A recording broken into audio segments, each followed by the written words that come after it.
This is Anil with the video tutorial for the Learning Lad on C programming. In this video tutorial, we're gonna see the scanf function in C. So, in the last couple of tutorials, we have used this printf function to print the value to the screen. Similarly, if you want to take the input from the keyboard, then this stdio.h header file provides another function which is called scanf. So let's begin with the syntax. First, we have to use this function named the scanf. Then similar to printf, we have to write this format string. So then we have to provide the list of address of variables. So in the printf function, actually we are providing list of variables, but here in the scanf function we are providing this list of address of variables.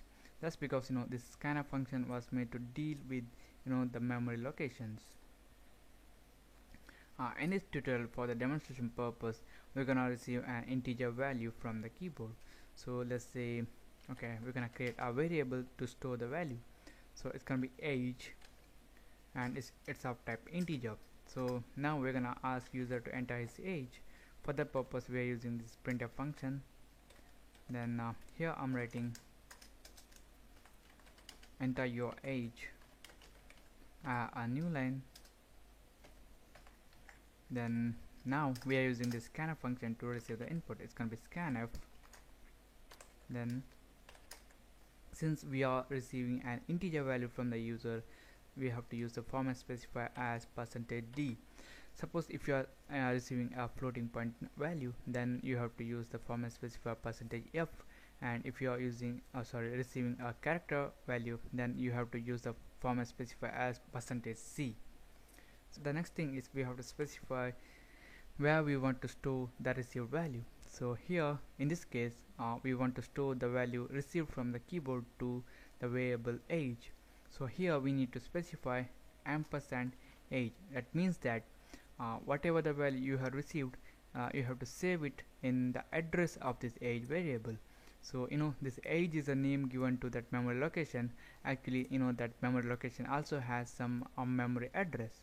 So this scanf function deals with the address. That's why we are using this ampersand here to get the age. So now after the compiler execute this statement, our age variable contains the age entered by the user. Now we're gonna use printf function to print it to the screen. It's gonna be printf, and we're gonna say your age is %d, then age. That's it. I'll make a note that in scanf function we are using &age, and in printf function we are using only age. So save it, compile and run.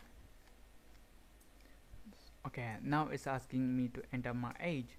I'm gonna enter 23, hit enter button. So then it's saying okay, your age is 23.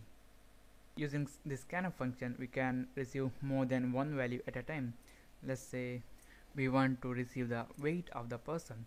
Let's make it of type float. It's gonna be float weight. Okay, now here in the scanf, okay, enter your age, then we're gonna say and weight. Now in this scanf function we have to specify the format specifier for this float weight also.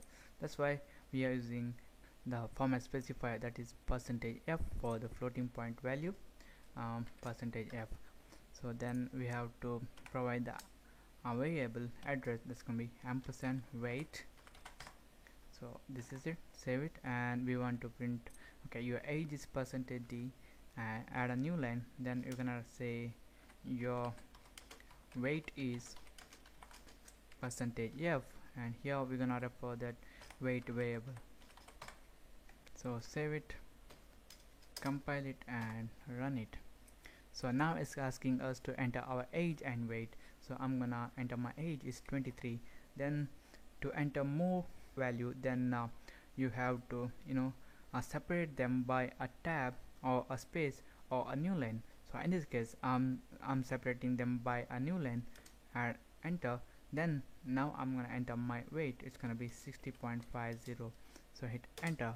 So as you can see here, your age is 23 and your weight is 60.50.